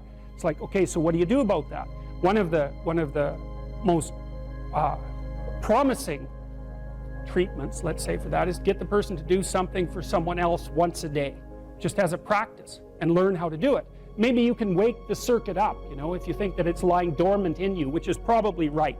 You know, I think we have a very wide range of propensities within us. Some are switched on, genetic propensities. Some are switched on, but I think that if you put yourself in the right situation or walk yourself through the right exercises, you can switch some of these other things on as well. But it takes work and dedication and discipline. I would say, generally speaking, if you want to adapt yourself properly to life, you should find a niche in the environment that corresponds with your temperament. Right? You shouldn't work at cross purposes to your temperament because it's just too damn difficult. But having done that, then you should work on developing the skills and viewpoints that exist in the space opposite to your personality, because that's where you're fundamentally underdeveloped. And that way I think you can extend out your temperamental capability across a wider range. And to me, that's roughly equivalent as bringing a richer toolkit to each situation. You know, so if you're hyper extroverted, you should probably learn to shut up at parties now and then and listen just to see what's going on, to see if you can manage it, you know. And if you're introverted, well, then you should learn how to speak in public and to learn how to go to parties without hiding in the corner and saying nothing to anyone. You know, and if you're agreeable, then you need to learn how to be disagreeable so people can't push you around. And if you're disagreeable, you need to learn how to be agreeable so that you're not an evil son of a bitch. So, and the same thing applies even in the conscientious domain. It's like if you're too conscientious, you need to learn to relax and let go a little bit. And if you're unconscientious, it's time, like, get out the Google Calendar, man, and start scheduling your day, right? And beat yourself on the back of the head with a stick until you're disciplined enough so that you can actually stick to something for some length of time and not living in absolute squalor, which is something that would characterize someone who's very disorderly, for example, because they don't notice. It doesn't bother them, disorder. It's like, maybe they can see it, but it doesn't have any emotional valence, and so it doesn't have any motivational significance. So the other thing you might want to think about too, if you're choosing a partner, is try not to choose someone who's too distant from you on the temperamental variables, because you're going to have a hard time bridging the gap. It's hard for an introverted person and an extroverted person to coexist. And it's really hard for an orderly person and a disorderly person to coexist, because they will drive each other nuts. Why don't you pick up? Why are you so obsessed by it? That's the basic argument. So it's useful to know about your temperament so that you can negotiate the space with your partner as well. And I don't think you should try to find someone who's exactly the same as you, because then you don't have the benefits of the alternative viewpoint. But you got to watch it, because you may hit irreconcilable differences of various sorts. And I've seen that most particularly among couples who are high and low in openness. That's a rough one. And also high and low in conscientiousness. That's another rough one, because they just cannot see how the other person sees the world at all. What should happen when you go to university is you should learn how to think and formulate arguments. You should learn to think, speak, and write. That's what the humanities are for. They're to make you dangerous, right? Because if you can think and speak and write, you're deadly. In a complex job, you're exactly what's necessary. There's nothing you can possibly do to become more deadly than to improve your facility with language. And the way you do that is by reading, especially great things, and by writing, and by thinking, and by speaking, for that matter. But how could that not be viewed as absolutely central to what education is about? You want to be inarticulate and stumble over everything that you try to think and communicate? Yeah. How are you going to get anywhere? You don't even know who you are under those circumstances. You're this massive feeling that's expressing itself, maybe in violence, because you can't find the words, and you stumble around and bump into things, and you're clunky and dull, and you're not witty. You don't sparkle. Learn to write.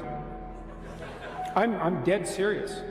I'm dead serious about that, because writing is formalized thinking. And so the way you write is, first of all, you need a problem. Because why write if you don't have a problem? So this is good advice if you're just writing an essay, by the way, for your classes. It's like, pick a bloody problem that you want to write about, because otherwise it's false right from the start. It's up to you to engage with the material until you find something that grips you, that you desire to investigate. Okay, so you need a problem.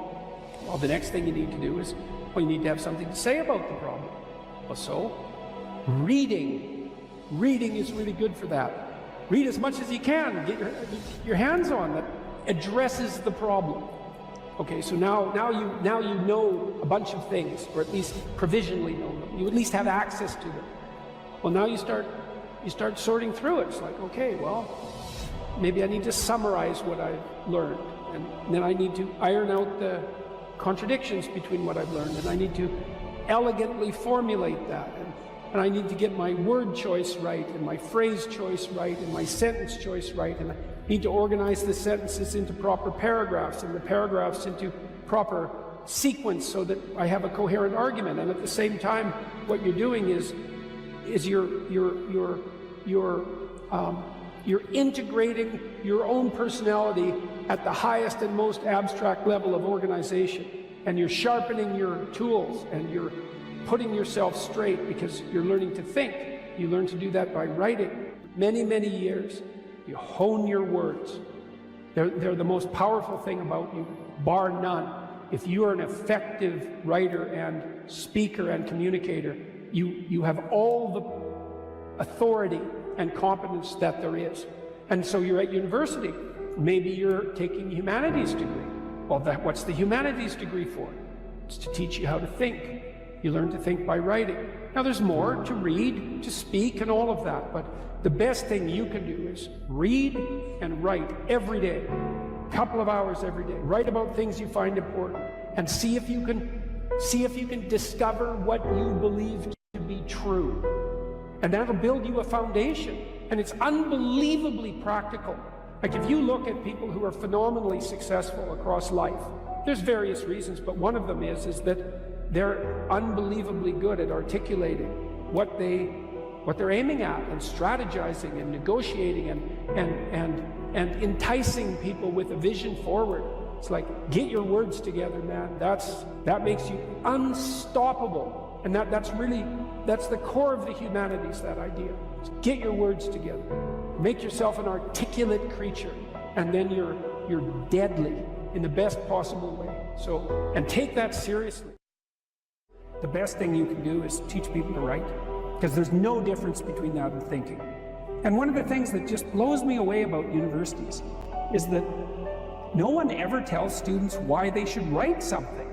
It's like, well, you have to do this assignment. Well, why are you writing? Well, you need the grade. It's like, no, you need to learn to think. Because thinking makes you act effectively in the world. Thinking makes you win the battles you undertake. And those could be battles for good things. If you can think and speak and write, you are absolutely deadly. Nothing can get in your way. So that's why you learn to write. It's like, and I can't believe that people aren't just told that. It's like, it's the most powerful weapon you can possibly provide someone with. And I mean, I know lots of people who've been staggeringly successful and watched them throughout my life. And those people, you don't want to have an argument with them. They'll just slash you into pieces. And not in a malevolent way. It's like, if you're going to make your point and they're going to make their point, you better have your points organized, because otherwise you are going to look like and be an absolute idiot. You are not going to get anywhere. So let's say you take the example of a SEAL who's got it all, but this literacy.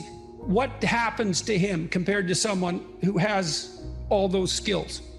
If he can't write well and he's in charge of 6 guys and one of those guys works hard or does something that deserves to be recognized, this is the responsibility of that leader to write that person an award. Okay, so he can't reward his good workers, his good soldiers. He can give him a pat on the back, but a pat on the back isn't going to get him promoted. An award is actually worth some points towards your promotion. And the people that are on that board that are giving that reward, they're never going to meet that leader, and they're definitely not going to meet that guy. There's no bias. It's based on this piece of paper that you hand in. You hand in this piece of paper, they read the piece of paper, and they say award approved or award not approved. Mm-hmm. Or you want to do a mission and you send that up the chain of command, and it's the same thing. It gets to a certain point where they're just looking at it and reading and trying to decipher this pile of junk that you put together. And by the way, if I'm in charge and Jordan sends me a concept of operations that doesn't make any sense, why would I possibly let you go out and execute an operation that I can't even understand what it is you're trying to do? Because what I observed in my own career, and it's so interesting, the parallelism is so interesting but not surprising, is that nothing can stop you if you can write. And it's for the reasons you just laid out. It's like, when you write, you make a case for something, whatever it happens to be. And if you make the best case, well, then you win. And you get whatever it is that you're aiming at.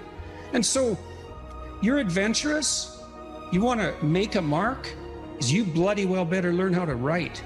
Because if you learn how to write, well, then you can think and you can communicate your thoughts. So not only are you deadly strategically, you become extremely convincing. And then you can go and do anything you want and no one will stop you.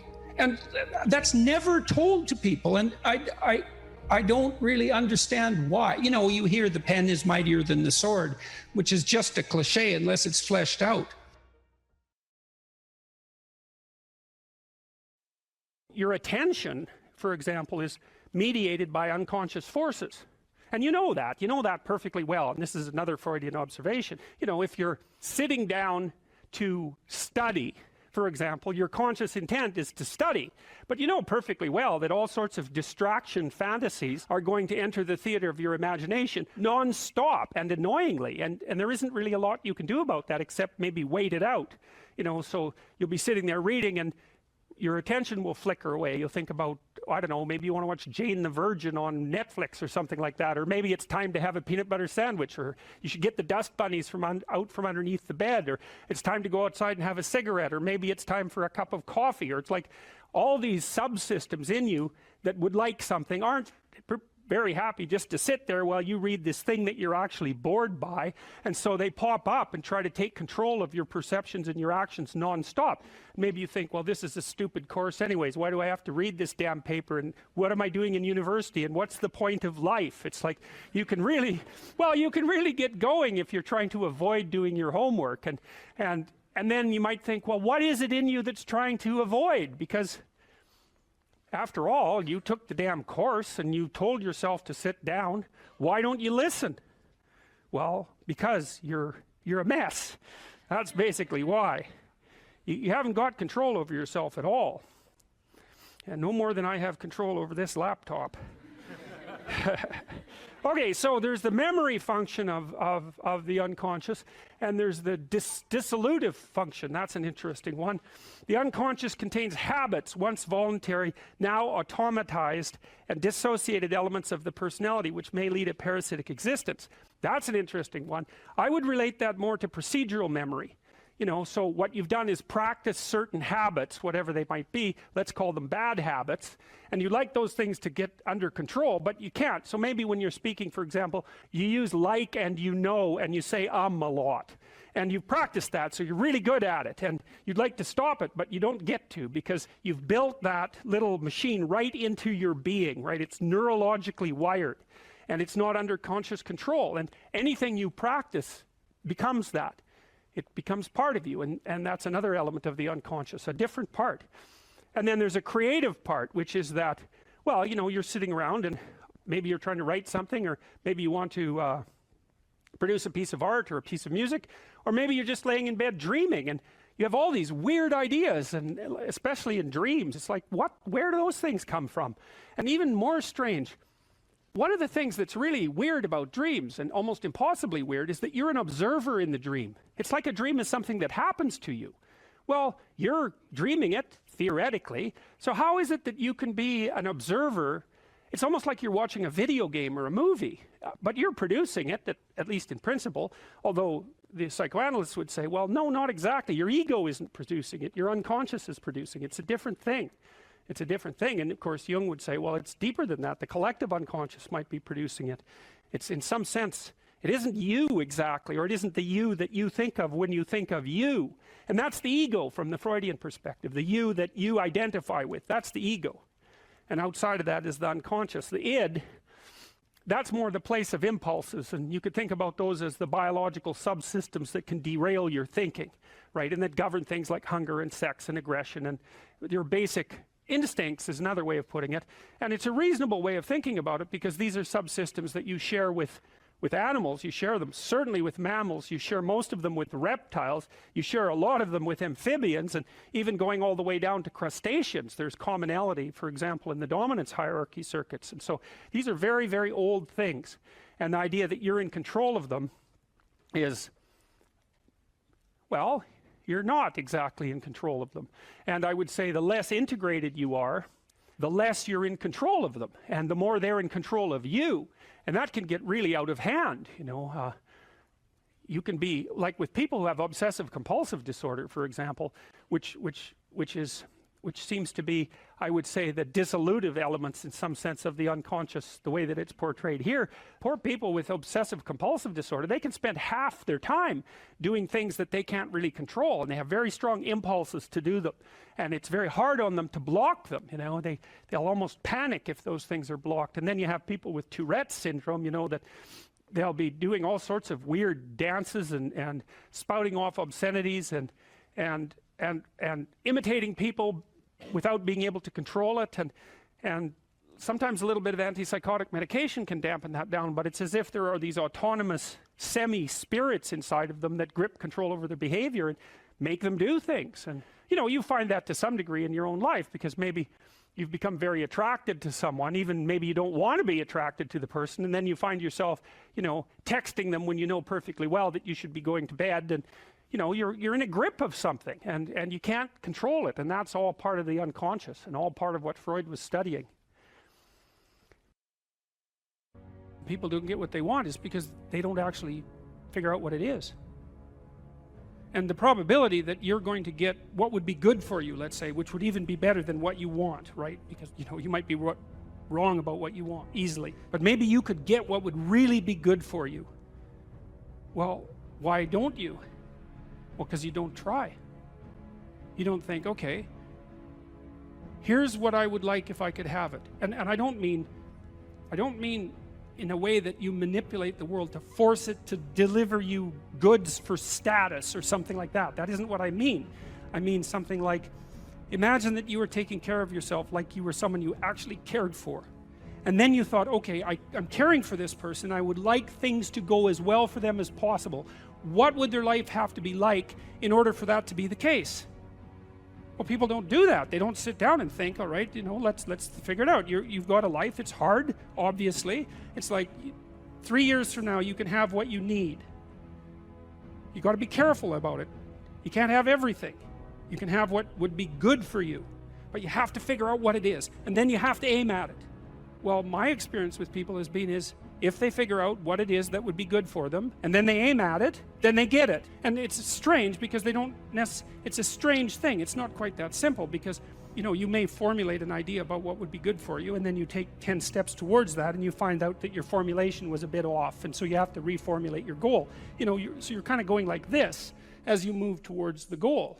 But a huge part of the reason that people fail is because they don't ever set up the criteria for success. And so, since success is a very narrow line and very unlikely, the probability that you're going to stumble on it randomly is 0. And so there's a proposition here, and the proposition is, if you actually want something, you can have it.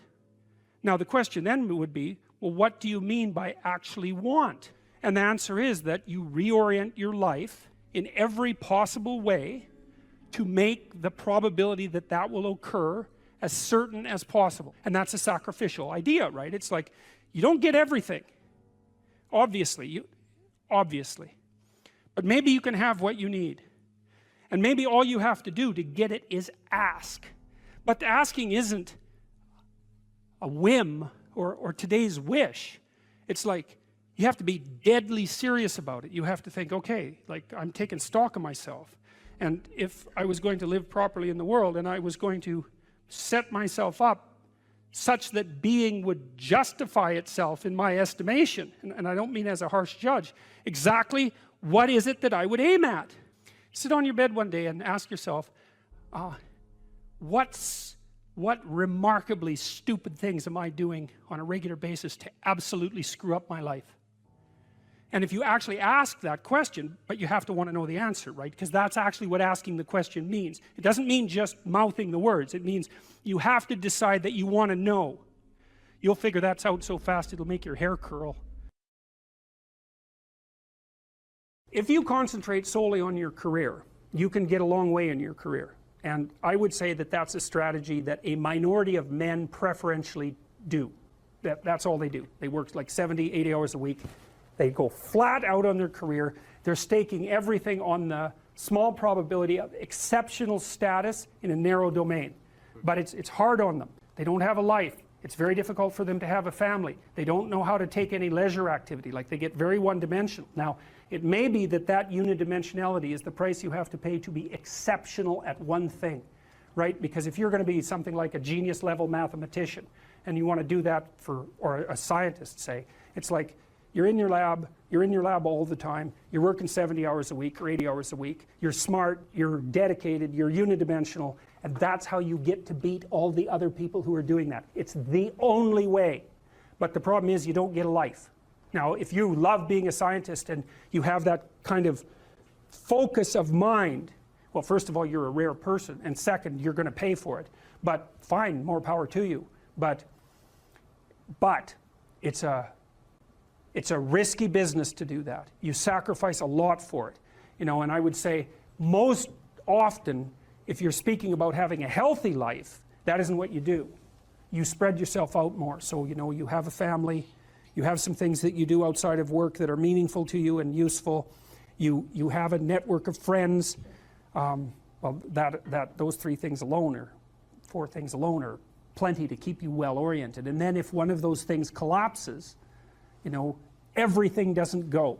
Now, the price you pay for that is, the more you strive to optimize that balance, the less likely you are to be fantastically successful at any single one of them. But you might have a very, you know, if you consider your life as a whole, that might be a winning strategy. One of the things Carl Jung said, I really liked this. He thought that men went after perfection and women went after wholeness. There's something different at the top of the value hierarchy.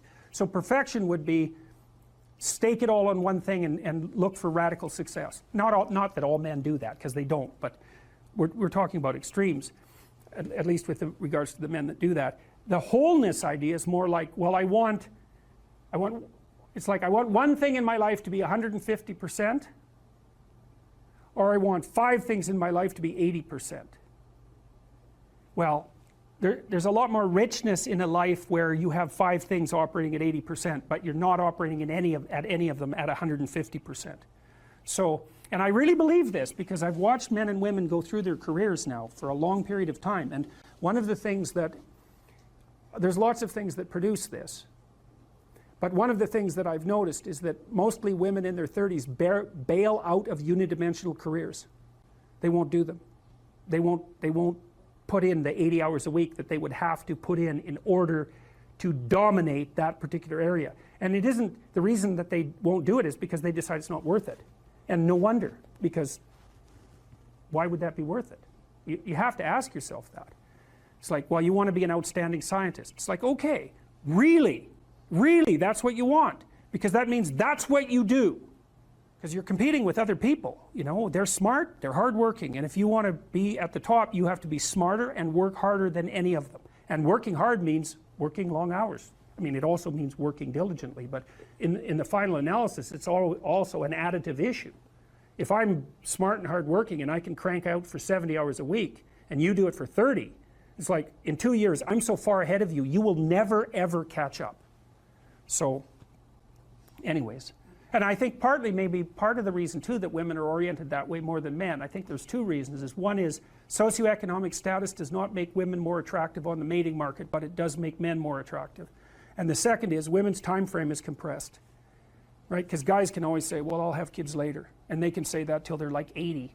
Whereas women, it's like, no way, man, you got to get it together by the time you're, let's say 40, but really probably by 35, but definitely by 40. Because otherwise it ain't happening, and that's bloody dreadful. One of the common routes to extreme unhappiness is to want children and not have them. I wouldn't recommend that. You know, you see couples who are in their 30s. 1 couple in 3 over the age of 30 has fertility problems. That's defined as inability to conceive after 1 year of trying. 1 in 3. So it's worth thinking about, because people are very, very unhappy if they want to have kids and then they can't. Man, you're in the medical mill for 10 years if that's what happens to you. We've got a hypothesis that we're still working out that's supported to some degree by the relevant literature. So imagine that you're looking for a stable partner, right? So you might think, well, what do you want in a stable partner? And at least in principle, one of the things you don't want is too much mismatch between you and that person on the 5 fundamental dimensions. So for example, if you're really extroverted and you have a really introverted partner, you're going to engage in continual conflict about how much social activity the 2 of you should subject yourself to. And it's very, very difficult for people who widely differ on those dimensions to come to consensus, because it's not just a matter of opinion, right? It's really a matter of different, if you're looking at extremes, of really different types of people. And the thing about introverts is they just don't enjoy large-scale social interaction that much. One-on-one they're often fine, but in a group they don't like that, and it tires them out. Whereas a real extrovert, it's like you isolate them and they just wither on the vine, because a huge part of what actually motivates them in a positive way is tangled up with social interaction. And so if you're an agreeable person and you have a particularly disagreeable partner, you're also going to run into problems, because the agreeable person will say, whatever you want, whenever, and the disagreeable person will say, well, I'd like to know what the hell you want for a change, and be much more harsh and much more demanding in the situation. And the agreeable person is going to find the disagreeable person harsh and unpleasant, and the disagreeable person is going to find the agreeable person wishy-washy and unable to stand up for themselves. And again, that's actually one of the primary sources of tension between men and women, because women tend to be higher in agreeableness than men. It's about half a standard deviation, which is quite a large difference by psychological standards. And so what that means, I probably haven't got the statistic quite right. If you have a group of men and women and you pick out random pairs, the woman is going to be more agreeable than the man 60% of the time. So that's not an overwhelming proportion, but it's reliable, and it's quite large by psychological standards. So there's the problem with agreeableness. With conscientiousness, well, if you're conscientious, you're industrious and orderly. And orderly people seem to be sensitive to disgust, which is something we'll talk about in detail later. We've had a hard time specifying exactly what makes industrious people industrious, because it's hard to come up with an animal model for that sort of thing, and there's no theoretical model. But our latest idea is that, it's not my idea, it's actually the idea of my graduate student, Christine Brophy, is that industrious people find it unpleasant and unsettling to not be doing something. So it isn't so much that